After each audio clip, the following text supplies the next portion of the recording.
असं म्हणतात माणसाला दोन गोष्टी शहाण्या करतात, भेटलेली माणसं आणि वाचलेली पुस्तकं.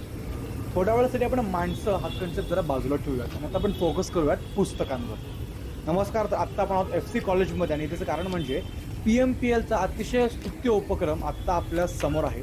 आपण आत्ता त्याच PMPLमध्ये उभे आहोत. म्हणजे स्क्रॅप ज्या PMPL असतात त्याला रेनोव्हेट करून त्याच PMPLमध्ये एक लायब्ररी उभारण्यात आली. आपण इथे बघू शकतो आत्ता त्याच लायब्ररी परिसरामध्ये आपण उभे. इथे विविध प्रकारचे ऐतिहासिक म्हणा, धार्मिक म्हणा, सामाजिक म्हणा, अशा विविध विषयांवरती पुस्तकं इथे उपलब्ध करून देण्यात आलेली आहे.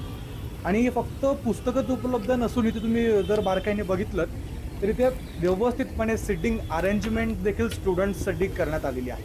म्हणजे आज मोबाईलचा जो जमाना सुरू आहे, डिजिटल जे सगळं युग चालू आहे की प्रत्येक स्टुडंट म्हणा, प्रत्येक यूथ म्हणा हा मोबाईलमध्ये मग्न असतो. परंतु त्यांना त्या व्यसनापासून किंवा ते जे मोबाईलचे ॲडिक्शन जे त्यांना झालेलं असतं त्याच्यापासून थोडंसं त्यांना डिस्ट्रॅक्ट करण्यासाठी किंवा त्यांना त्या गोष्टीपासून थोडंसं लांब नेण्यासाठी PMPLने हा अतिशय स्तुत्य उपक्रम इथं काढलेला आहे. म्हणजे वाचन करणं किती महत्त्वाचं आहे हे या उपक्रमातून आपल्याला समजतं. आणि त्यांची एक टॅगलाईनच आहे, टाकाऊपासून ते टिकाऊपर्यंत आणि वाचाल तर वाचाल, हे या PMPLने काढलेली टॅगलाईन आहे या उभारलेल्या लायब्ररीबद्दलची.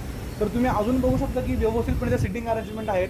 इथे एक अटेंडंट देखील बसलेले असतात जे नाव नोंदणी सुद्धा करून घेतात की कोण स्टुडंट्स येत आहेत, कोण कुठलं पुस्तक वाचते. म्हणजे इथं असं नाही की कोणीही स्टुडंट्स इथे आले आणि आतमध्ये बसले आणि ते वाचन करत बसले आहेत. इथे व्यवस्थितपणे त्या स्टुडंट्सच्या नावाची नोंद देखील ठेवली जाते, कुठलं पुस्तक तो वाचतोय हे देखील इथे व्यवस्थित या गोष्टीचा रेकॉर्ड देखील ठेवण्यात येत आहे.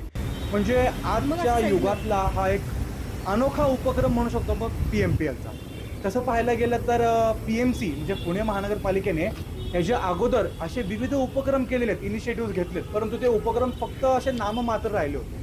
आता त्यांनी हा जो उपक्रम PMPLने काढलेला आहे तर हा उपक्रम फक्त एक इनिशिएटिव्ह म्हणून राहतोय का, कितपर्यंत टिकतोय ते आपण नक्कीच बघूयात. परंतु या गोष्टीबद्दल तुम्हाला काय वाटतं आम्हाला कमेंट्सच्या माध्यमातून सांगायला विसरू नका आणि बघत राहा न्यूज डॉट्स. मी अंशुका.